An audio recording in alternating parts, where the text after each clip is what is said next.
Hello my dear students, welcome to my YouTube channel. আজি মই আলোচনা কৰিম ক্লাস 6 ৰ গণিত অসম জাতীয় বিদ্যালয়ৰ চেপ্টাৰ নম্বৰ 2 পূৰ্ণ সংখ্যা হল নাম্বাৰস।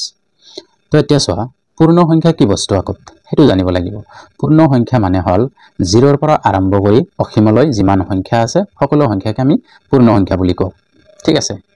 তো এতিয়া চোৱা পূৰ্ণ সংখ্যাৰ মই ডেফিনিশনটো ইয়াত দিয়া আছে। তাৰ আগত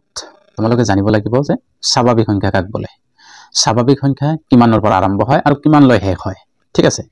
স্বাভাৱিক সংখ্যা হল 1 ৰ পৰা আৰম্ভ কৰি যিমান সংখ্যা আছে সিমানলৈ সকলো সংখ্যাক আমি কি স্বাভাৱিক সংখ্যা বুলি কওঁ। ঠিক আছে। তো এতিয়া চোৱা ইয়াতে লিখা আছে পূৰ্ণ সংখ্যাটো। পূৰ্ণ সংখ্যা ডেফিনিশনটো ইয়াতে দিয়া আছে। শূন্যকৈ ধৰি আটাইবোৰ স্বাভাৱিক সংখ্যাক একেলগে পূৰ্ণ সংখ্যা বলা হয়। পূৰ্ণ সংখ্যাৰ থোপটো হল 0 1 2 3 4 5 ডট মানে অসীমলৈ যিমান সংখ্যা আছে সকলো সংখ্যাক আমি কি পূৰ্ণ সংখ্যা বুলি কওঁ। ঠিক আছে। তো এতিয়া চোৱা এতিয়া আৰু মই এইবিলাক আলোচনা নকৰো, মই ডাইৰেক্ট অনুশীলনী আলোচনা কৰিম। অনুশীলনীটো চোৱা। অনুশীলনীটো আৰম্ভ কৰাৰ আগত এটা ৰিকুৱেষ্ট, যদি এই চেনেলত নতুনকৈ আহিছে প্লিজ সাবস্ক্ৰাইবটো কৰি দিব, আৰু যদি সাবস্ক্ৰাইবটো কৰিছে তেনেহলে বহুত বহুত ধন্যবাদ থাকিল, আৰু হেকলে ভিডিওটো ভাল লাগিলে লাইক আৰু কমেন্ট এটাও কৰি দিব। তো এতিয়া চোৱা অনুশীলনী 2a।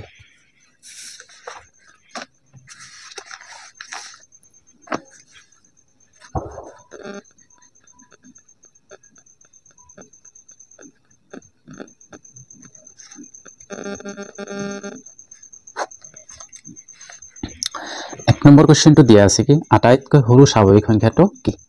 এতিয়া তোমালোকে এক নম্বৰ কোশ্চেনটো চোৱা যে মই ইয়াতে ডাইৰেক্ট এনসাৰটোহে লিখিম। আটাইতকৈ সৰু স্বাভাৱিক সংখ্যা মানে অসীম, যিমান ডাঙৰ হ'ব আমি ডাঙৰটো ক'ব নোৱাৰি, কিন্তু আটাইতকৈ সৰুটো ক'ব পাৰো। আমি কি স্বাভাৱিক সংখ্যা কিমানৰ পৰা আৰম্ভ হৈছিল বুলি কৈছিলো 1 ৰ পৰা। মানে এতিয়া লিখিম যে আটাইতকৈ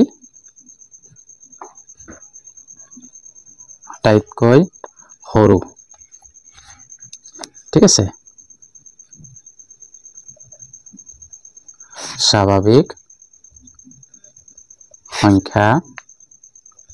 হল 1। ওকে। তাৰপিছত চোৱা 2 নম্বৰ কোশ্চেনটো। 2 নম্বৰ কোশ্চেনটো দিয়া আছে যে আটাইতকৈ সৰু পূৰ্ণ সংখ্যাটো কি। 2 নম্বৰ আনসাৰ আটাইতকৈ সৰু পূৰ্ণ সংখ্যা। মই অলপ আগত কি কলো যে পূৰ্ণ সংখ্যা কাক বলে 0 ৰ পৰা আৰম্ভ কৰি যিমান সংখ্যা আছে সকলো সংখ্যা কি হল পূৰ্ণ সংখ্যা। তেনেহলে আটাইতকৈ সৰু মানে সবতকৈ সৰু কোনটা হল 0। তো 0 হ'ব আটাইতকৈ সৰু পূৰ্ণ সংখ্যা। আটাইতকৈ সৰু পূৰ্ণ সংখ্যাটো হল 0। ঠিক আছে। তাৰপিছত চোৱা 3 নম্বৰ কোশ্চেনটো কি কৈছে 10তকৈ সৰু পূৰ্ণ সংখ্যা কেইটা লিখা। তাৰ মানে 3 নম্বৰ 10তকৈ সৰু পূৰ্ণ সংখ্যা এইটো লিখিব পাৰো। 10তকৈ সৰু কিমান পূৰ্ণ সংখ্যা আছে, তাৰ মানে কি 0 ৰ পৰা আৰম্ভ কৰি যিমান হ'ব। ঠিক আছে। নাই 10 লৈকে, তাৰ মানে 0 হ'ব 1 হ'ব 2 হ'ব 3 হ'ব 4 হ'ব 5 6 7 8 and 9। এইখিনি 10তকৈ সৰু পূৰ্ণ সংখ্যা। তো আমি এতিয়া লিখি দিম যে 10তকৈ সৰু পূৰ্ণ সংখ্যা। ঠিক আছে। তাৰপিছত চোৱা 4 নম্বৰ কোশ্চেনটো। 4 নম্বৰ কোশ্চেনটো কি কৈছে 205 আৰু 218 ৰ মাজৰ পূৰ্ণ সংখ্যা কেইটা লিখা। এইখিনি দুটাৰ মাজৰ যিখিনি আছে। ঠিক আছে। 205 আৰু 218 ৰ মাজৰ পূৰ্ণ সংখ্যাখিনি। 4 নম্বৰটোৰ এনসাৰ হ'ব 205। তো 205 আৰু 218 ৰ মাজত মানে 205 আৰু 218 টো বাদ দি মাজত যিখিনি সংখ্যা আছে, তো আমি কি কৰিম 206 207 208 209 210 211 212 213 214 215 তাৰপিছত 216 217 আমাক কিমান লৈ গৈছিল 18। তো এইখিনি হ'ব এই 205 আৰু 218 মাজৰ পূৰ্ণ সংখ্যা ঠিক আছে তাৰ পিছত চোৱা 5 নম্বৰ কোৱেশ্চনটো 5 নম্বৰ কোৱেশ্চনটো কি দিয়া আছে 13799 ঠিক পিছৰ চাৰিটা ক্ৰমিক পূৰ্ণ সংখ্যা ক্ৰমিক মানে কি এইটো আগত জানিব লাগিব ঠিক আছে তো আমাৰ কি ক্ৰমিক সংখ্যা কি বস্তু হেতু আগত জানিব লাগিব ঠিক আছে তো তোমালোকে ইয়াতে চোৱা মই ইয়াতে এক্সট্ৰা কে কিবা কি বুজাই আছো ক্ৰমিক সংখ্যা কি কলে ক্ৰমিক সংখ্যা মানে হল কি সপোজ ধৰি লোৱা এটো 1 আছে ইয়াৰ পিছৰ যোনটা 1 ৰ ক্ৰমিক সংখ্যা যদি কয় যে 1 ৰ ক্ৰমিক সংখ্যা তো 1 ৰ পিছত কি হ'ব 2 হ'ব 2 ৰ পিছত কি হ'ব 3 হ'ব তেনে এক এক কৰি বাঢ়ি যাব সপোজ 1 আছে তাৰ লগত 1 যোগ হ'ব 2 1 ৰ পিছৰ ক্ৰমিক সংখ্যা কি হ'ব 2 হ'ব তো 2 ৰ পিছৰ ক্ৰমিক সংখ্যা কি হ'ব 2 লগত 1 যোগ হ'ব তাৰ মানে 3 হ'ব ঠিক আছে ঠিক এনেকে ইয়াতে কি কৈছে 13799 ঠিক পিছৰ চাৰিটা মানে কি ইয়াতে চোৱা 5 নম্বৰ কোৱেশ্চন তাৰ এনসাৰটো চোৱা তো আমাক কি কৈছিল ইয়াতে 13000 কিমান আছিল 13799 ঠিক আছে ইয়াৰ পিছৰ ইয়াৰ কি কৈছে ইমানৰ ঠিক পিছৰ চাৰিটা ক্ৰমিক সংখ্যা লিখিব দিছে ঠিক আছে তো ইয়াৰ পিছৰ ইয়াৰ লগত প্ৰথমত কি কৰিবা 13799 যোগ 1 ঠিক আছে তাৰ পিছত এটা 1 যোগ হল তাৰ পিছত 13799 যোগ 2 তাৰ মানে ইয়াতে কি হ'ব এই 13800 হ'ব হৈ গল এইটো 13800 হল আৰু ইয়াতে কি হ'ব 13801 হ'ব তাৰ পিছত আৰু কি কৈছে 13799 যোগ 3 হল তাৰ পিছত কেইটা লিখিব দিছিল চাৰিটা লিখিব দিছিল তাৰ পিছত কি হ'ব 13799 যোগ 4 আমাক কেইটা কৈছিল চাৰিটা তো 1 2 3 4 এনেকে যোগ কৰি যাম তো যোগ কৰি গলে কি হ'ব 13802 তাৰ পিছত 13803 এইখিনি হ'ব আমাৰ এই চাৰিটা হ'ব ইয়াৰ ঠিক পিছৰ চাৰিটা ক্ৰমিক সংখ্যা ঠিক আছে তাৰ পিছৰ কোৱেশ্চনটো চোৱা 6 নম্বৰ কোৱেশ্চনটো কি কৈছে 110 আৰু 178 ৰ মাজত কিমানটা পূৰ্ণ সংখ্যা আছে কি কৈছে 110 and 178 ৰ মাজত কিমানটা পূৰ্ণ সংখ্যা ইয়াৰ মাজত ঠিক আছে ইয়াৰ মাজত বুলি কলে তোমালোকে কি কৰিবা প্ৰথমত যে এইটোৰ পৰা এইটো বিয়োগ কৰি দিবা বিয়োগ কৰি দিয়াৰ পিছত যি আনসাৰ আহিব তাৰ লগত এক যোগ কৰি দিবা হৈ যাব ইয়াৰ মাজত কিমানটা পূৰ্ণ সংখ্যা আছে সেইখিনি আহি যাব ঠিক আছে তো এতিয়া 6 নম্বৰ কোৱেশ্চনটো 6 নম্বৰ কোৱেশ্চনৰ আনসাৰ আমাক কি কৈছিল যে 110 আৰু 178 ৰ মাজৰ পূৰ্ণ সংখ্যা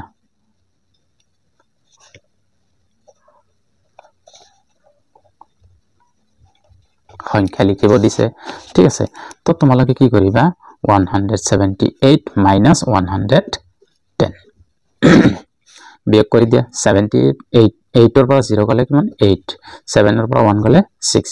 এইখিনি হল যি আনসাৰ আহিব তাৰ লগত এক যোগ কৰি দিয়া এক যোগ কৰিলে কিমান হ'ব 69 তো এইটো আৰু এইটোৰ মাজৰ কিমানটা পূৰ্ণ সংখ্যা থাকিল 69 টা ঠিক আছে বুজি পাইছা কেনেকৈ কৰিলো আৰু গণিব নালাগে তো বেছিটোৰ পৰা কমটো বিয়োগ কৰি দিবা আৰু তাৰ লগত এক যোগ কৰি দিবা তো আনসাৰটো আহি যাব তাৰ পিছত চোৱা 7 নম্বৰটো কি দিয়া আছে 2550 ৰ পৰা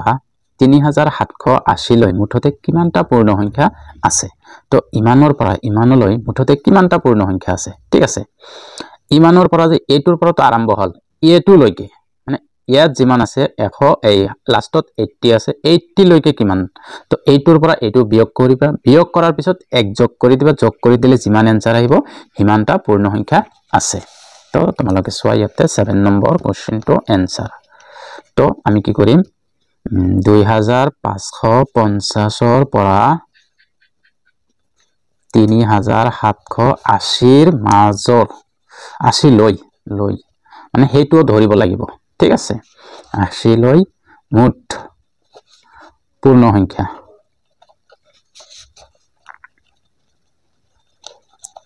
কিমান আহিব এটো আনসাৰটো তো এটা কি কৰিব লাগে 3780 বিয়োগ 2550 এটো বিয়োগ কৰি দিয়া বিয়োগ কৰি দিলে কিমান আহিব 0 ৰ পৰা 0 গলে 0 8 পৰা 5 গলে কিমান 3 7 পৰা 5 গলে 2 3 পৰা 2 গলে 1 এইখিনি যে হল তাৰ লগত মই কি কৰিছো 1 যোগ কৰিব দিছো যোগ কৰিলে কিমান আহিব 1 2 3 1 তো आंसरটো কি পাম 1231 এইটো হ'ব 7 নম্বৰৰ आंसर বুজি পাইছা কেনেকৈ কৰিলো এইটোৰ পৰা এইটো বিয়োগ কৰিছো বিয়োগ কৰি যেহেতু আমাক ইমানলৈ গৈছে তো এইটো ধৰিব লাগিব তো এইখিনিৰ পৰা তো বিয়োগ কৰিব নোৱাৰো তো এইখিনিৰ পৰা যদিও বিয়োগ কৰিছো তাৰ পিছত 1 যোগ কৰি দিম যোগ কৰি দিলে যিমান आंसर আহিব সিমানেই হ'ব ইয়াৰ आंसर ঠিক আছে এতিয়া চোৱা 8 নম্বৰটো কি কৈছে 8 নম্বৰটো কৈছে তলৰ প্ৰতিটো সংখ্যাৰ পূৰ্বৱৰ্তী পূৰ্ণ সংখ্যাটো লিখা পূৰ্বৱৰ্তী মানে কি তাৰ আগৰ সংখ্যাটো ঠিক আছে পূৰ্বৱৰ্তী মানে হল কি এইটো যি সংখ্যা আছে তাৰ আগৰ সংখ্যাটো 8 নম্বৰ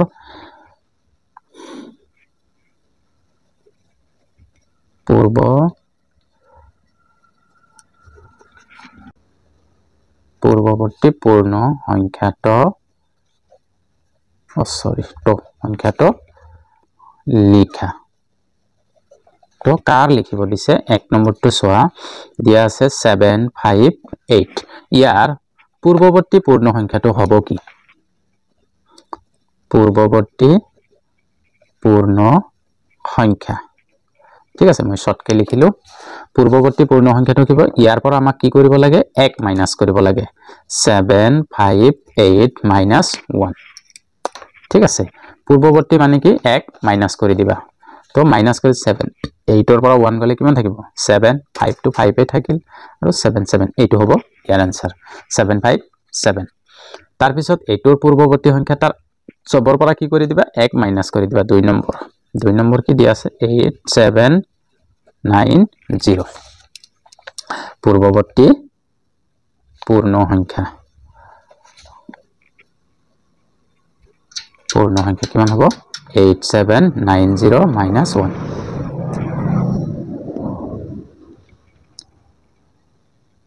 8790 minus 1 0 পৰা 1 না যায় 1 ধাৰ কৰা 10 10 পৰা 1 গলে 9 ইয়াত থাকিল 9 9 8 আছিল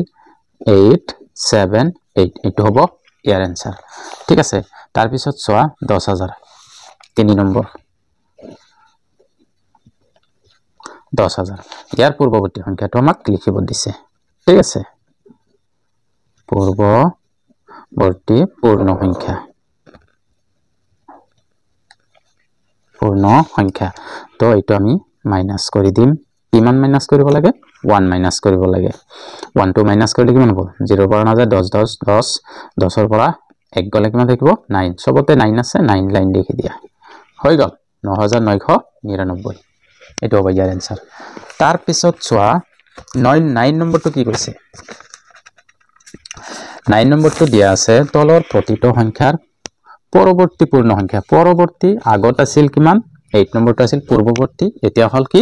পৰৱৰ্তী মানে তাৰ পিছৰটো ঠিক আছে 9 নম্বৰ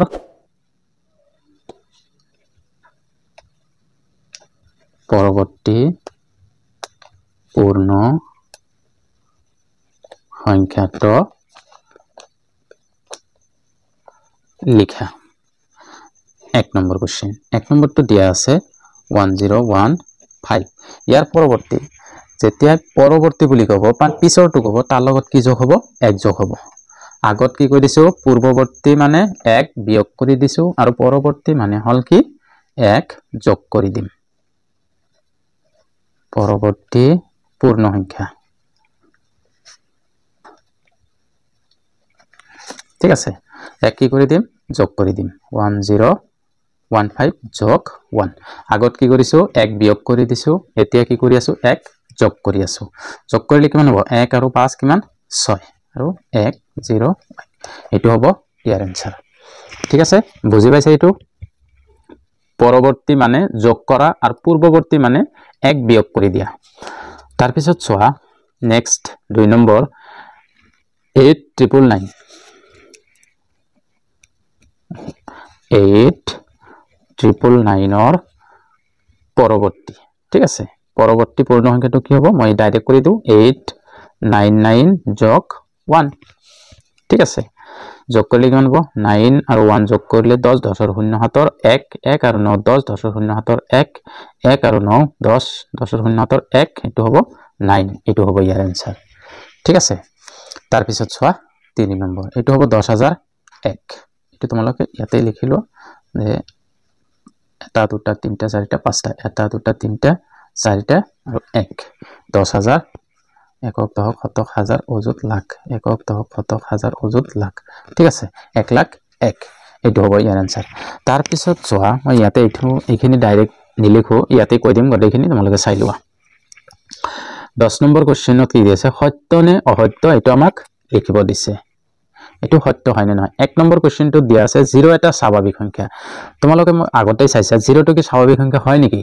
নহয় তো 0 এটা স্বাভাৱিক সংখ্যা বুলি ইয়াতে দিছে তাৰ মানে এটো অসত্য ঠিক আছে এটো অসত্য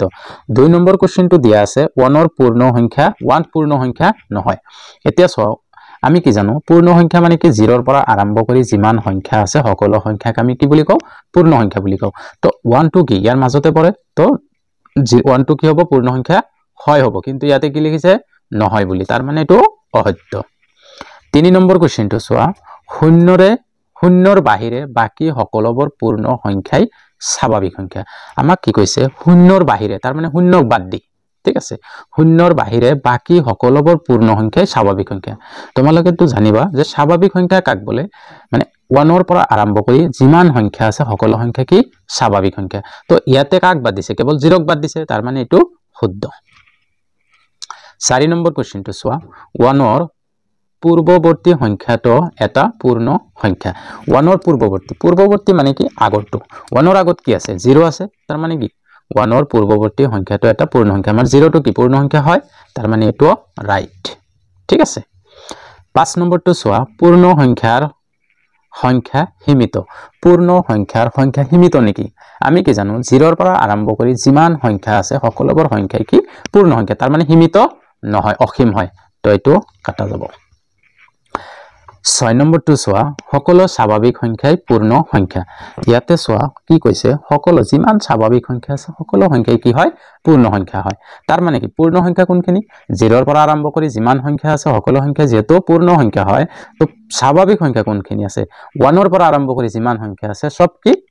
স্বাভাৱিক সংখ্যা তাৰ মানে কি সকলো স্বাভাৱিক সংখ্যা কি হ'ব পূৰ্ণ সংখ্যা হ'ব এটো শুদ্ধ 7 নম্বৰটো চোৱা 799 ৰ পৰৱৰ্তী মানে কি পিছৰটো পৰৱৰ্তী সংখ্যাটো 800 মানে 800 হয় এটো ৰাইট 8 নম্বৰ কি কৈছে 1 ৰ 1 আটাইতকৈ সৰু পূৰ্ণ সংখ্যা 1 টো কি আটাইতকৈ সৰু পূৰ্ণ সংখ্যা হয় নেকি নহয় না আটাইতকৈ সৰু পূৰ্ণ সংখ্যা কিমান 0 তাৰ মানে এটো নহয় এনে অসত্য 9 নম্বৰটো চোৱা এটা দুটা অংক বিশিষ্ট সংখ্যাৰ পৰৱৰ্তী সংখ্যাটো সদায় এটা দুটা অংক বিশিষ্ট সংখ্যা এতিয়া চোৱা এটা দুটা অংক বিশিষ্ট তোমালোকক মই ইয়াতে মই দেখাই আছো সপোজ ধৰি লোৱা 99 ইয়াতে তো দুটা আছে ইয়াতে কোশ্চেনটো আৰু অলপ ভালকে চাই লোৱা এটা দুটা অংক বিশিষ্ট সংখ্যা সপোজ এইটো সংখ্যা আছিল 99 আছিল হল 99 মই ইয়াতে লিখো 99 দুটা অংক বিশিষ্ট সংখ্যাৰ পৰৱৰ্তী মানে কি তাৰ পিছৰ সংখ্যাটো 99 ৰ পিছত মানে কি 1 যোগ হ'ব তাৰ মানে 100 হল এটাৰ দুটা আছিল দুটাৰ পৰা কেইটা হল তিনিটা হল ইয়াতে কোশ্চেনটো কি কৈছে যে এটা দুটা অংক বিশিষ্ট সংখ্যাৰ পৰৱৰ্তী সংখ্যাটো সদায় এটা দুটা অংক বিশিষ্ট সংখ্যা এটো এনে হয় নেকি নহয় না আমাৰ কি ফাৰ্ষ্টত আছিল 99 দুটা অংক বিশিষ্ট কিন্তু পৰৱৰ্তীটো কেইটা হল তিনিটা হল আৰু এটা চোৱা যেতিয়া আমি কি 9 কম 9 ৰ পৰৱৰ্তী সংখ্যাটো কি হ'ব